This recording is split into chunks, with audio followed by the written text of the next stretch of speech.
Welcome everybody, welcome to this week's episode. This week I have a very special guest with us. He is a multi-award-winning entrepreneur. He is a world-class speaker and trainer.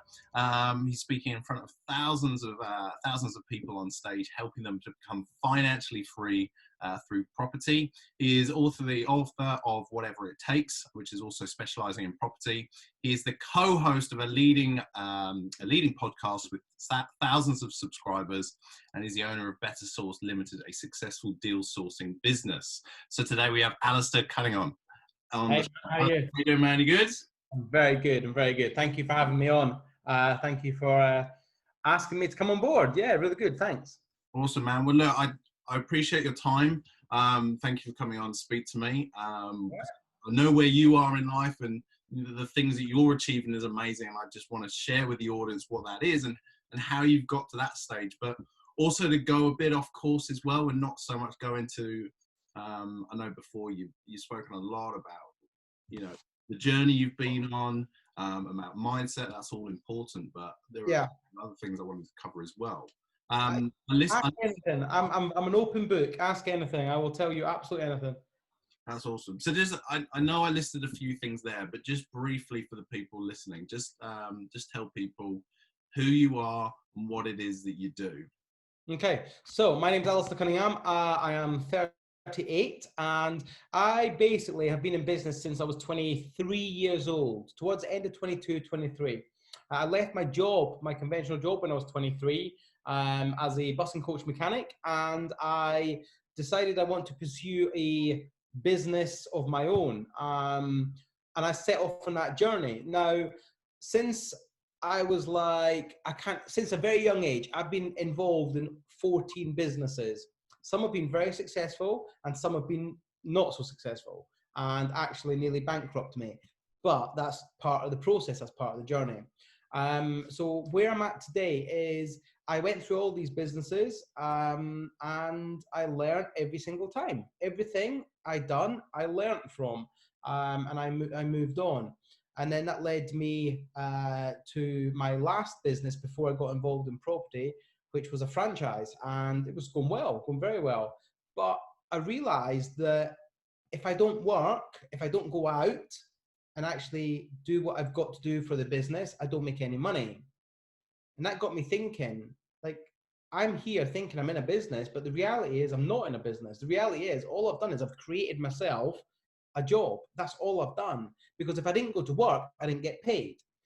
So that then got me into a situation where I was resenting going to work because I hated the fact that if I didn't go to work, I didn't earn any money. I hated the fact that my customers, if they chose not to pay me that week or that month, then the cash flow problems that my business then had were devastating.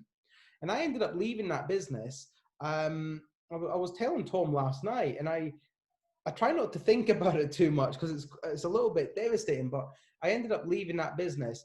At the time of leaving that business, my bank account, my business bank account was £40,000 overdrawn.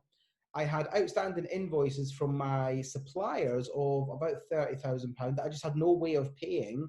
And I was not in a great place. And I managed to give all the stock back and sort it all out eventually. But my point being is I realized then that I need something different in my life. So that set me on the journey to then learning about passive income, about becoming financially free, if you can call it that, and just learning how to make money while you sleep, how to get a business, but systemize it so it's a business and not a job. That's the big difference. Many people watching this, many people in life think they have a business, but in fact, they actually have a job. Because if you cannot leave that, if you cannot leave your business and go away for 6 months and then come back and it still be in profit and it still be making money, then I'm sorry to say you have a job. You don't have a business. It is only a business when you can go away for 6 months, come back, and it's still there and it's still trading, it's still making money. So today I'm a property investor, I'm a property entrepreneur, I'm a businessman. I've got 3 businesses that I'm involved in. I've got a portfolio of properties that gives me passive income. I've got a deal sourcing business, which is systemized. I've got a book, I've got an Audible, I've got my YouTube channel, and it's like me as a person, I'm a much more confident person. I'm more educated. I love sharing that. I love passing that on to people that were in my situation. That's why I speak on stage. That's why I spend a lot of money on self-education. And that's why I speak at events all the time. I've spoke internationally. I've spoken in Uganda. I've spoken in India. I've spoken in the UK. And yeah, and I love it. Absolutely love it. So that's me. Awesome, man. Thank you. And you touched upon there because you were talking about now you feel a lot more confident, and that was something I wanted to ask you about. You know, what is the thought process like? How do you think now? How do you behave now between when you were in you were in this business you created for yourself, but you just ended up creating another job, and now having that financial freedom? What is the change in thought process? Do you know, listen, like the word financial freedom gets bandied around a lot. Now, am I financially free? Technically, yes, as long as my tenants pay me. If my tenants don't pay me, I'm not financially free.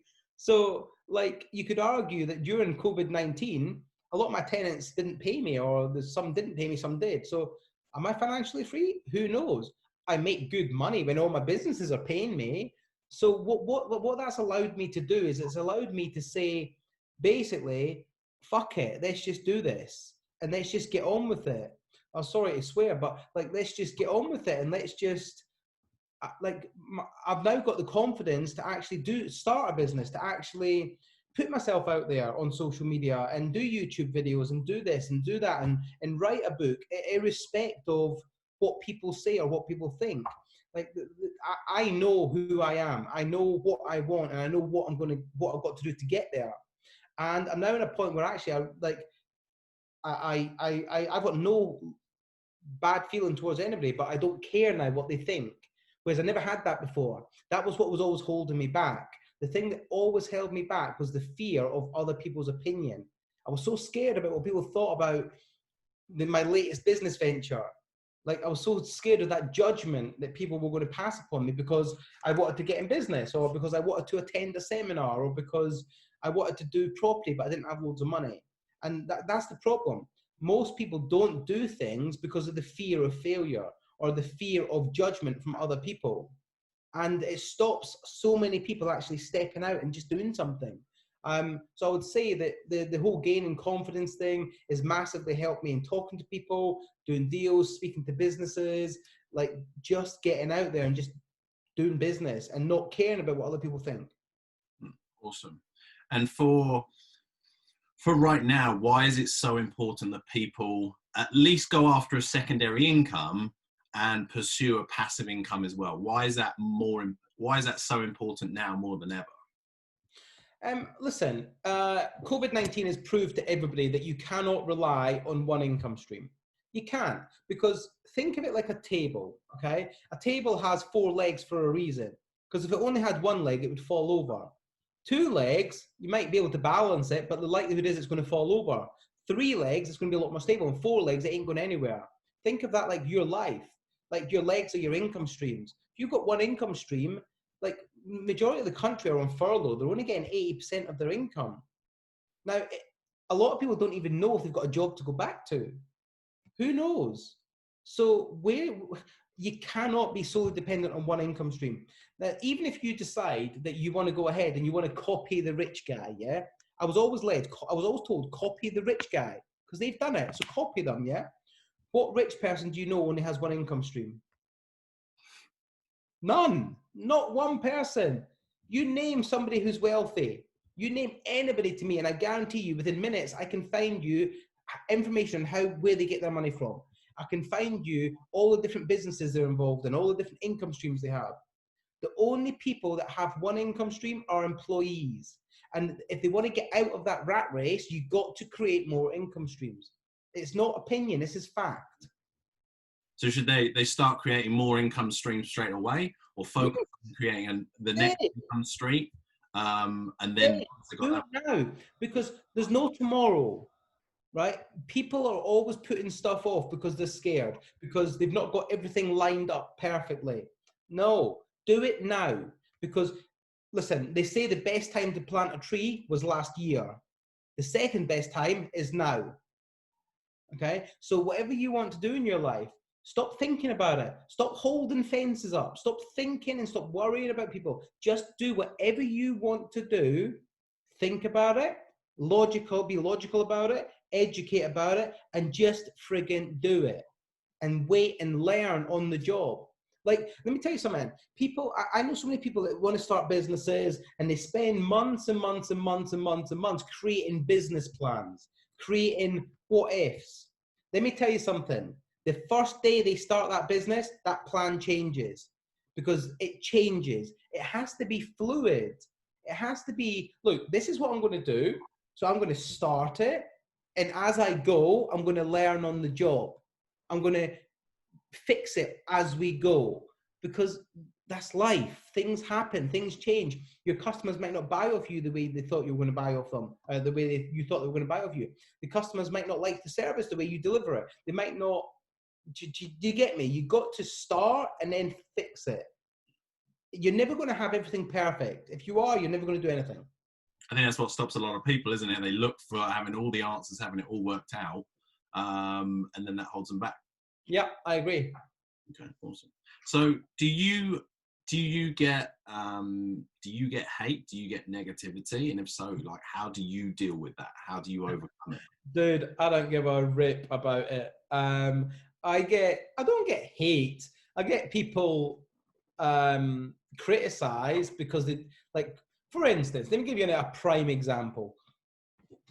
I had a guy, he's trolling me on YouTube, yeah, and he was putting out, oh, yada, yada, yada, this.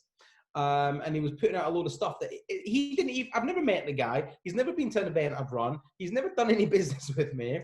But all he's doing is he's repeating an opinion of somebody else. So he's like, it's like a third, fourth, fifth, second, like hand opinion. It's not even his opinion.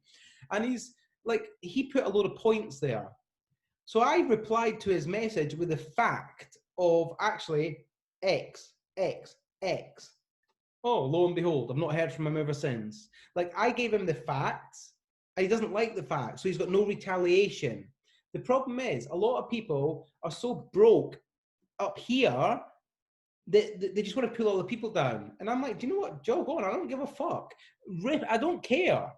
I really don't care. Because I'll tell you why I don't care, and this is for everybody that's watching this. If you worry about what people think about you, if you worry about these online haters, online trolls, all these people that go, you're such a loser, don't. Because they're not going to pay you. They're never going to buy off you. They don't care about you. They don't like you. They don't want to be at your funeral. So why give a rip about them?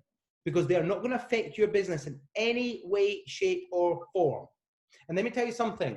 Every single person that I've had criticize me or have any sort of, or try and be a little bit abusive online, the ones that I've seen in person, the ones that I've actually seen at an event or seen somewhere, at a networking event, they're as quiet as a mouse.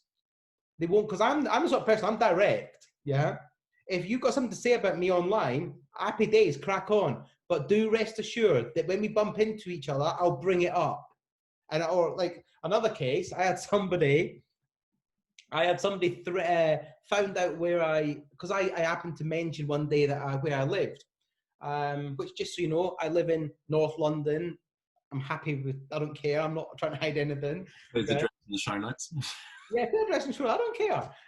But I had somebody found out where I lived, and he left me a load of comments, and I know who he is. He left me a load of comments, threatening to come round and sort me out, right? Because he didn't like something I said. And I'm like, great. So I happen to know who he is. And I also happen to know that he's on my mailing list. And on my mailing list, I've got his phone number. So I phoned him. And I went, dude, you're local. So instead of you coming to me, why don't I come round to you? I'll be there in 15 minutes. Is this your address? He's still living there. And he was as quiet as a mouse. It was so funny. Why do you think people go out of their way to criticize, to be negative, and to pull people down? I'll tell you why. Because they're so miserable in their shit, unhappy, broke life.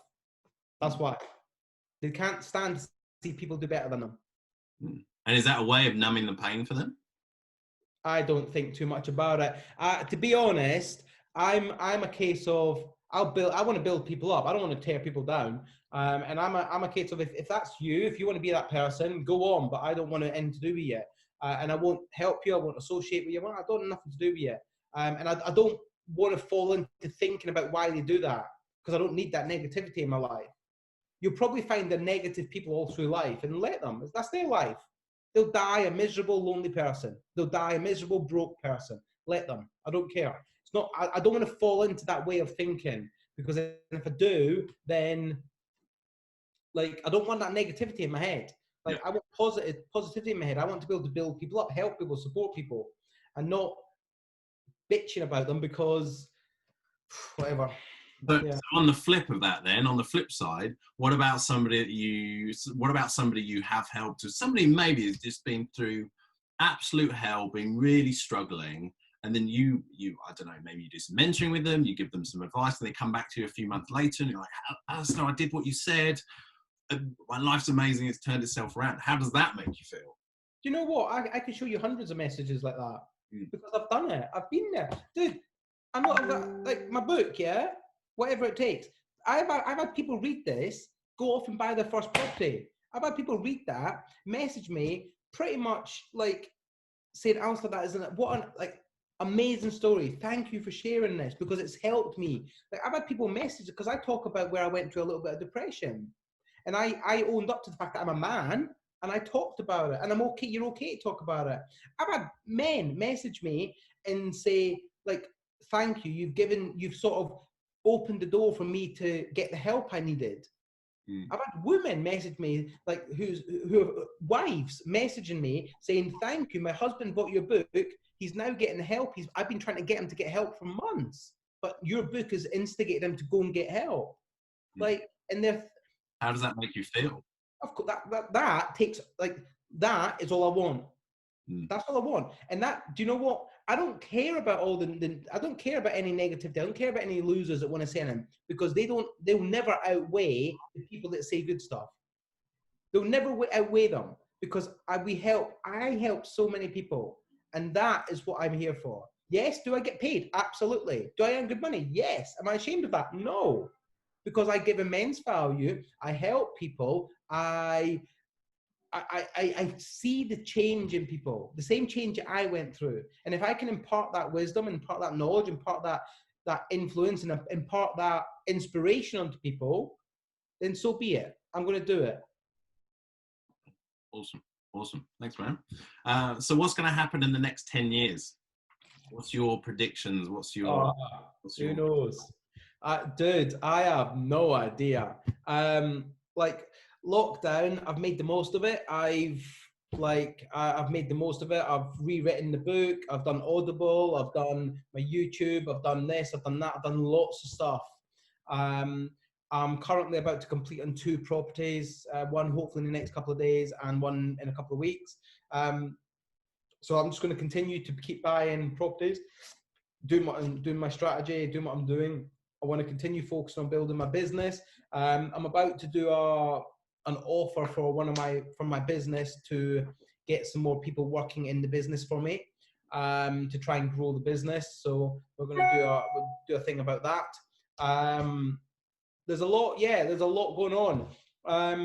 I want to grow my speaking career. I want to be running massive events. I want to be speaking at massive events. I mean, I already speak at events pretty much every week. Like over last year, I've done like 45 events. So like I'm already speaking at lots of events. I'm educating on speaking courses. I went to India.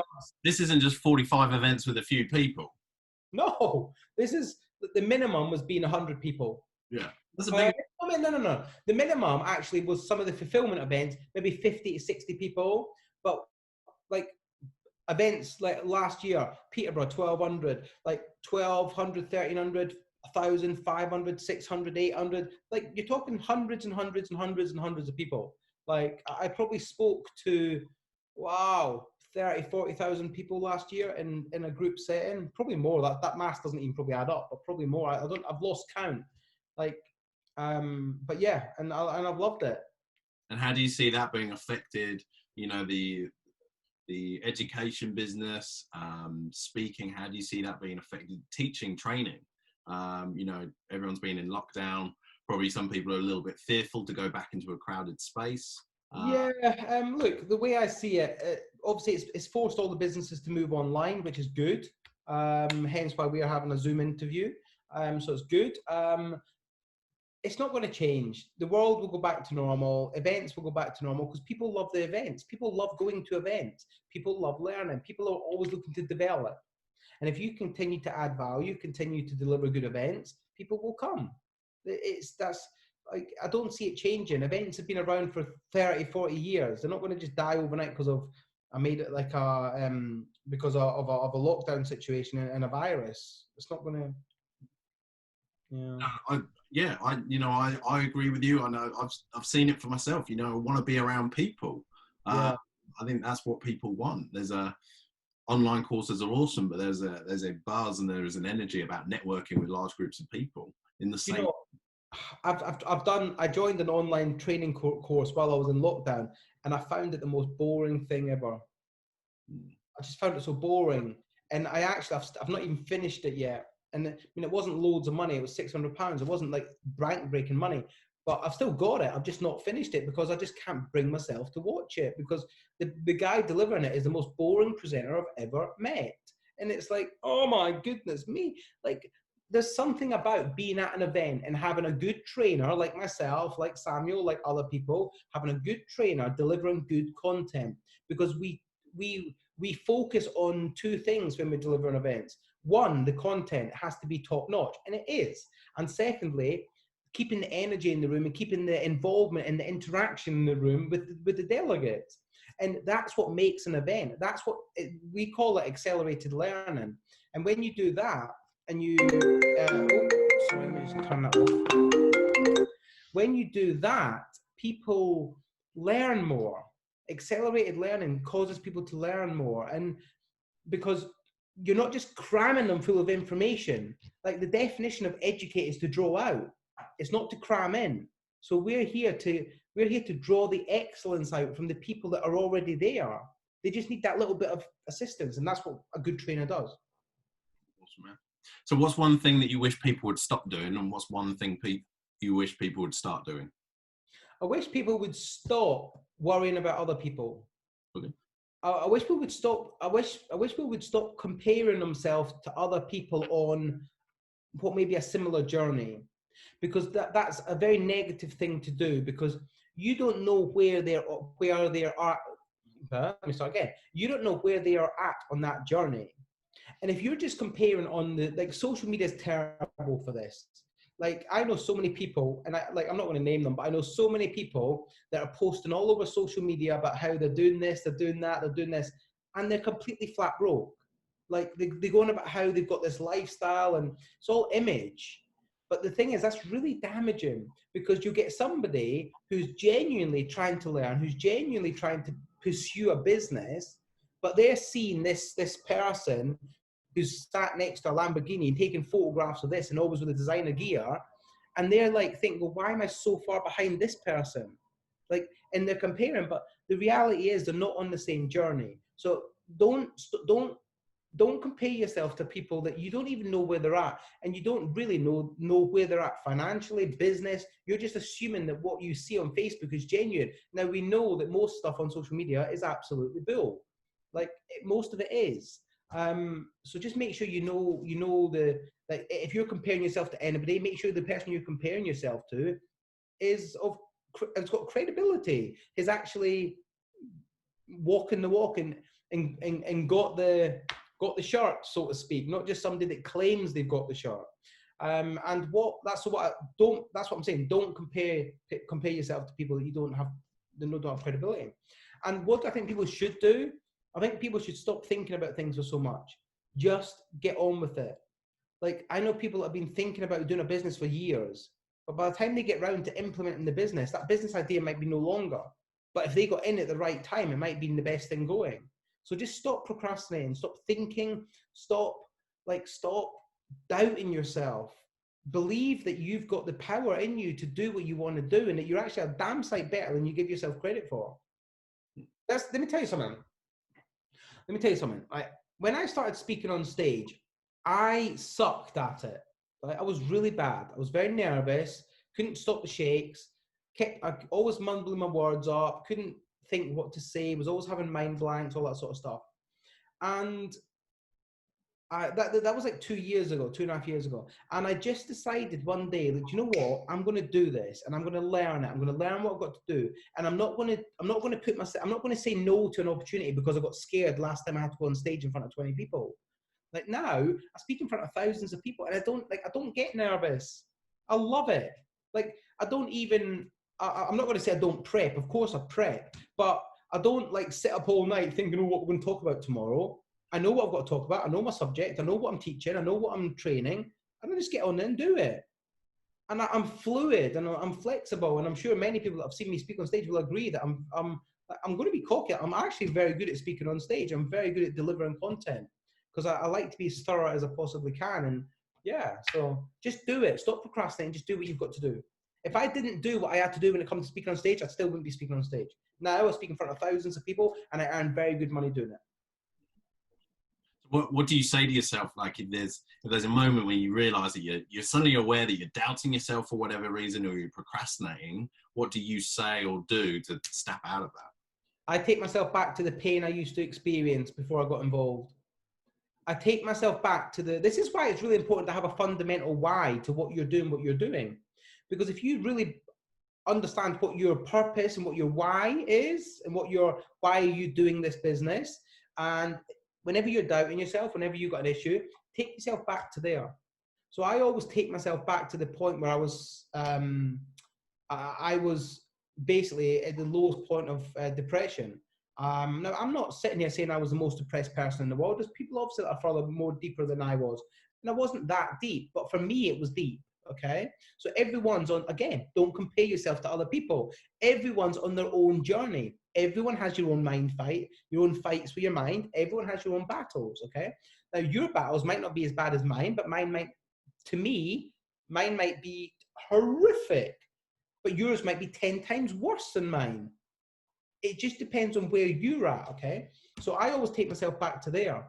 I always say, look, two things. I take myself back to where I was after I lost my business, and there's no way I'm going back to that. And also, there's no way I'm going to become a job. There's no way I'm going to get a job. So I always say, look, I'm not getting a 9-to-5 job. I always take myself back to where I was after I lost my last business and the fear of having to go and work for somebody on a 9-to-5 job. Awesome. So you're using pain to then become a motivator. Yeah, past pain. That'll motivate. Wow, can't get my words out today. That will motivate the hell out of you. Okay, good. Okay, cool. Thank you. So what's your big vision for the future? Like what it is that you want to achieve? I know you want to do speaking, training, but what is it that Alasdair really wants to achieve in his life? Look, do you know what? What do I want to achieve out of life? Well, from a very young age, I've always wanted to be in business. I love business. I've always wanted to be in business. I've always wanted to be making loads of money. Right? I want to be completely financially independent. I want my family to be completely secure, never have to worry about money. I want to be able to leave my children. I want my children to, I want to be able to, when I'm dying and when I'm dead, I want somebody to be able to look back and say, God, that boy done well. Right? Boy done well. That's what I want. I don't want, I want, God, didn't he do well? And he's left like a legacy or like a security for my children, because like my parents done an amazing job of raising me and for providing for us and all that sort of stuff. They've done an amazing job, but they've not, and this is not their fault. My parents worked incredibly hard. They provided absolutely everything for us. But do you know, you hear of these people that, like children and that they inherited land, they inherited buildings, land, property, all sorts. I want to be that parent that leaves that to their children. I want my two children, my two girls, to not be forced into doing a job and living month by month when they inherit everything. Everything I'm doing is for my girls. Everything. All my properties, they're all in trust for my girls. So it's not about me. I don't care about me. It's about what I leave my children when I go or when I retire. Because, and I'm not saying my girls, believe me, they are not spoiled. I don't spoil my girls, right? They work. My daughter, one of my daughters, Yasmin, she's 21 this year. She's a trainee conveyancer. So she's gone through the ranks. She's went to college, went to school, educated, and she's now a trainee solicitor, trainee conveyancer, then become a solicitor.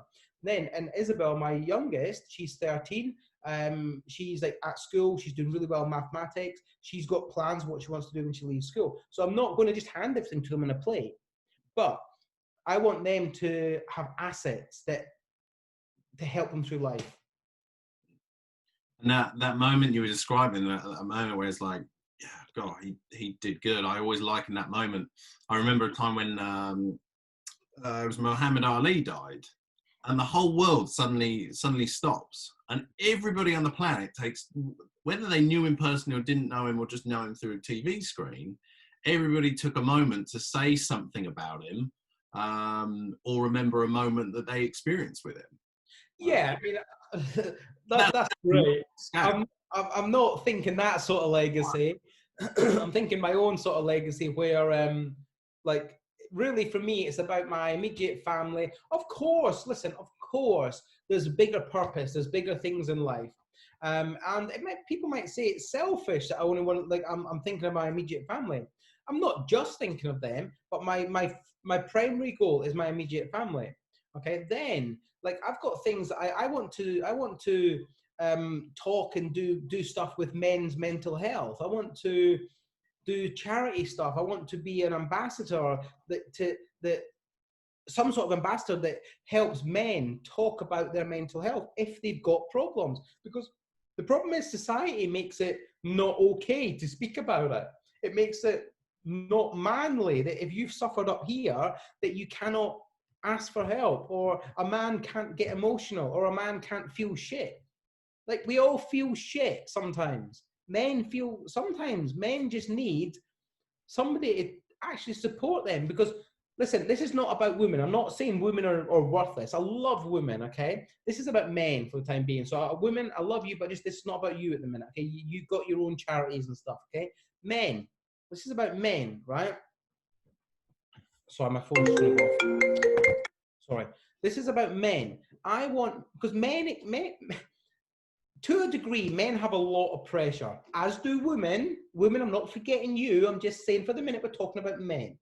Men have an awful lot of pressure, right? Because they've got that stigmatism of they've got to be the provider. They've got to be the strong one. They've got to be the provider. They've got to be the one that sorts everything out and does everything. Now, I'm not saying that's how it should be, and I'm not saying that everyone's like that, but that's pretty much how it is, okay?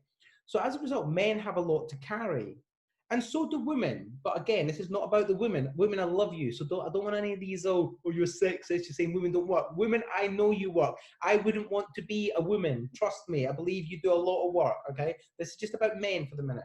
But men also have a lot of pressure. They have a lot of social pressure. They have a lot of manly pressure. And sometimes they need support as well.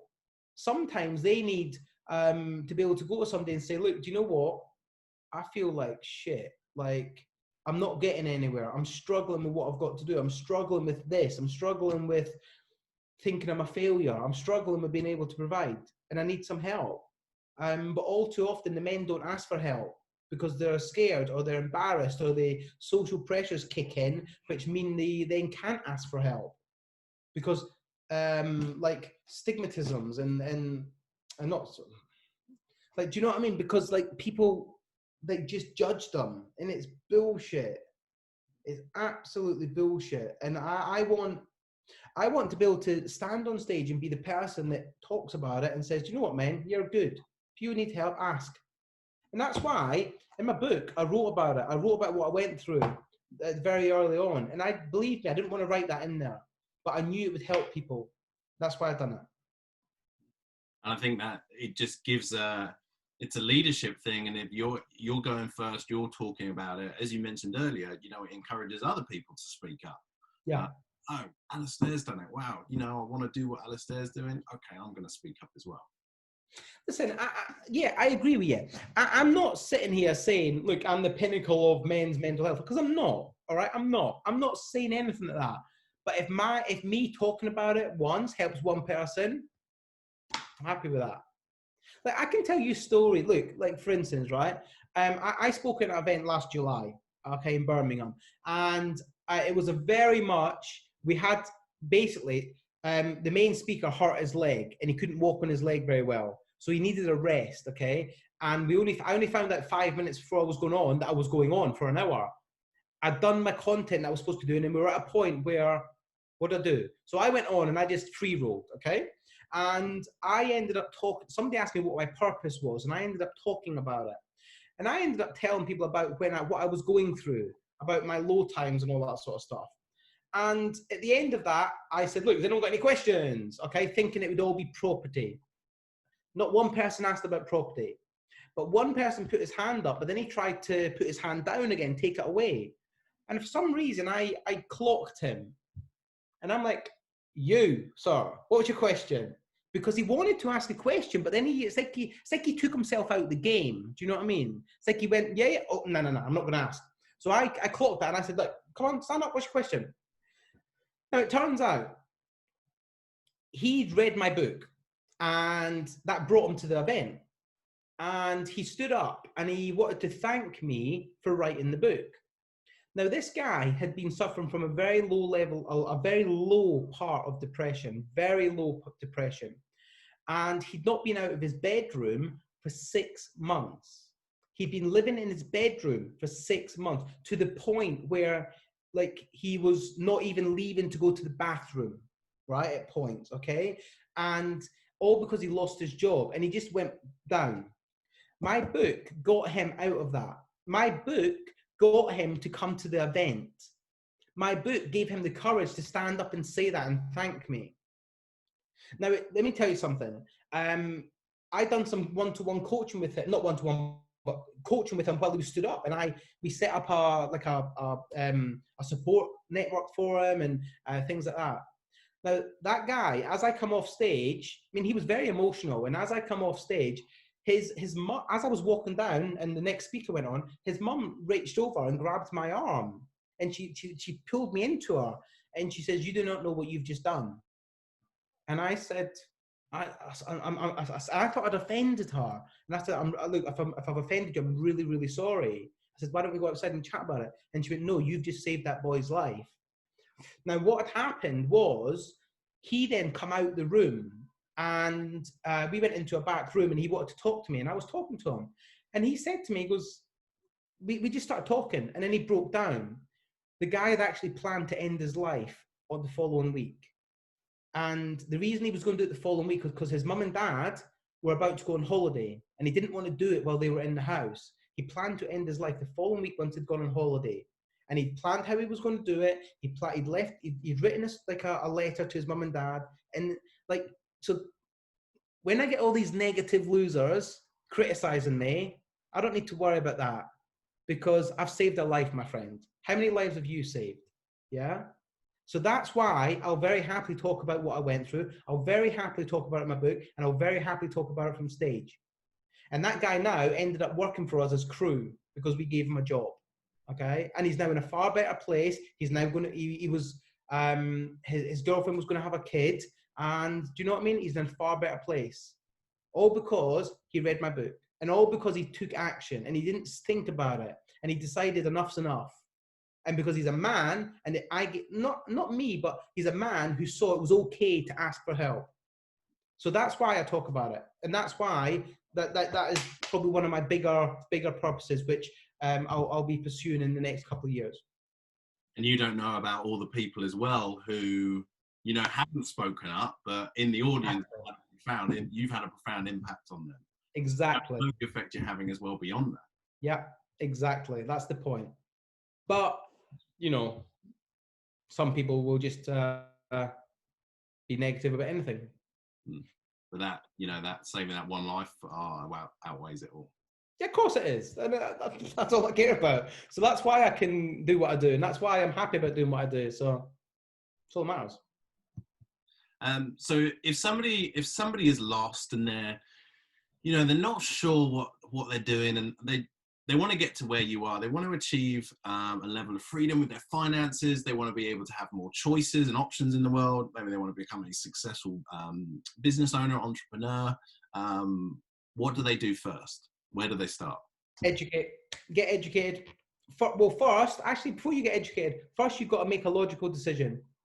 You've got to make a decision in your head that you're prepared to do whatever you've got to do. Because if you're not prepared to do it, just don't start. I say this all the time. Look, my book is called Whatever It Takes, because I'm prepared to do whatever it takes legally and ethically.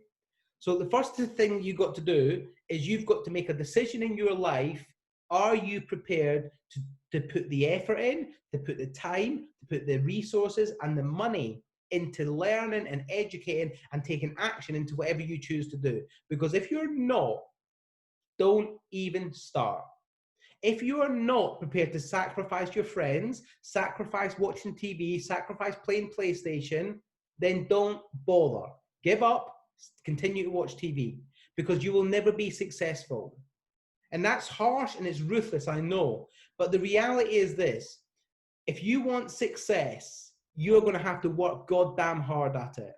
Because the only place success comes before work is in the dictionary. That's the only place. Everywhere else, in real life, work, then success. And believe me, the work can be relentless, can be mind-numbing, it can be soul-destroying. But believe me, when you get there, when you hit that goal, when you get success, when you're making money, when you achieve what you want to achieve, that will outweigh all the sleepless nights. That will outweigh losing your friends and missing a wedding, missing this, missing that. You got to want it. If you want it, you'll get it. If you don't want it, give up. But the first thing you've got to do, if you want to do anything in life, is you've got to make a logical decision, and you've got to write that down and hold yourself accountable to that decision. Yes, today is the day that I am going to do this. Today is the day that I'm going to change my life. And if you don't make that decision, wait until you're ready to make that decision. It might be your time is not now. It might be you've not experienced enough pain. Who knows? My pain was when I was lying in my bed at 2 o'clock in the afternoon watching Jeremy Kyle, thinking to myself, freaking heck, it's like a Tuesday, 2 o'clock in the afternoon. I'm 32 years old. Why the heck am I watching Jeremy Kyle on TV when everyone else is in business? That was my pain. That was my moment in life when we call it a red diamond moment. A red diamond moment is when you just say, do you know what? Screw this. I'm changing my life. Screw this. I'm not doing this anymore. Screw this. I'm doing it. That was my red diamond moment. 2 p.m. Tuesday when I was 32 years old. Can't remember the date, but it was 2 p.m. I remember the time. I remember watching Jeremy Kyle, thinking, what has my life become that I'm watching this shit on TV? Today it changes. And today it did change. But when you make that decision, everything else will become easier because you've committed at that point. And I know Tony Robbins says a lot about that as well. Life changes in an instant where people make that decision. Yeah. Make that decision. Okay, 100%. Cool, man. So just before we finish up, there's a couple of questions I'd like to ask. So firstly, who is somebody that you know that people watching, nobody else necessarily knows, but they need to know?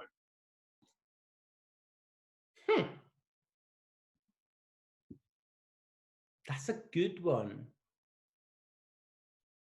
Who is it that I know that somebody... Oh, man, that's a good one. You could have warned me about this one. It's better if I don't. Yeah, it is actually. Okay, there's so many. I'm trying to think who's inspired me because there's so many that I'm trying to think. Do you know what? Do you know who it is? Larry Gilman. Larry Gilman. Larry Gilman. I met him at Making the Stage in December, and he, just Google him, Larry Gilman. He's a nice guy, really nice guy, and he opened my heart up actually a lot. You've been there, you've experienced it. Yeah, I'd agree with you there. Yeah, Larry Gilman. Awesome, man. And the last question is, what's a question that I could have asked which you haven't been asked before? Personal or business? Anything.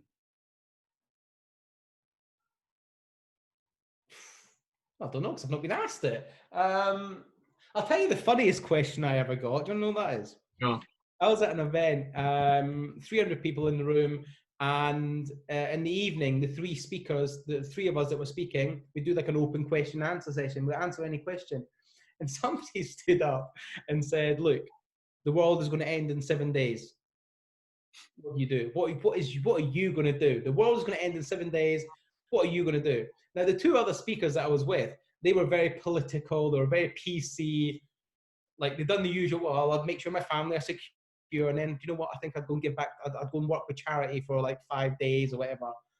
And I'm like, looking at them, all right, whatever. And it come to me. And I said, look, obviously, I'd make sure my financial affairs are in order. I'd make sure my, no, the question was not the world will end. The question is, you've got 7 days left on the planet before you die. Right? I said, look, I'll make sure my family are in good order. All my finances are taken care of. I've pulled all the money out of the bank and given it to the wife, all that sort of stuff. Financial. I says, and then I thought she would end it, but I'm a very direct person. I don't beat around the bush, right? And I like to have a bit of fun, and I like business, and I like having fun. And the woman asking the question, she said, I said all of that, and she went, yeah, what else, right? And I'm like, you've done this before. And then I said, have you ever seen The Wolf of Wall Street? I said, that's pretty much what I'd be doing. Like, come on, like, who wouldn't live it up? You've got a week to live. You've looked after everyone. Come on, you're going to live it up for a little bit. You're going to enjoy yourself for a few days, do whatever. Now, I'm not saying do drugs. I've never done drugs in my life, and I would never do drugs in my life. But I mean, like, the party and having fun, getting your friends around, pool parties, just having a laugh. Do you know what I mean? Letting your hair down and not worrying, okay? That was one of the funniest things I ever got. And, like, do you know what? Because I was honest, and because most of the audience were all thinking the same, I got so much people come up to me at the end and say, yeah, I agree with you. That's what I would do. Like, they didn't fall for the PC stuff of, yes, I'll do it. No. I think people always hear that, don't they? They always... Bullshit. I told you, listen, everything I say and do comes from a position of honesty, integrity, and this is me. Like it or lump it. If you don't like it, fine. Doesn't matter. But this is me. Like it or lump it. I'm not going to hide who I am because I'm on stage. I'm not going to hide who I am because I'm on a YouTube documentary, or I'm on this, I'm on that. I'm not going to hide it. You either like me or don't like me. I actually couldn't give a rip. I like you. That's all that matters. Awesome, man. Good stuff. So where do people, if they want to get to know you more, where do they find you? Where do they go? Okay, first thing is my book. It's Whatever It Takes by Alasdair Cunningham. It's available on Amazon. It's available on Audible. Yeah, get that. If you go to my website, which is www.alasdair-cunningham.com as well, you can see what I do there. Also, I've got a YouTube channel, which is just called Alasdair Cunningham. Instagram, Facebook, social media, LinkedIn, everywhere. Just Google me, Alasdair Cunningham. You'll find all my stuff.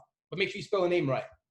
We'll put it all in the details so people have got it. Sweet, man. Cool, man. Look, thanks for joining me. That was awesome. It was great to speak to you. No worries. Thanks, man. Awesome. Have a good day. And you, mate. See you soon.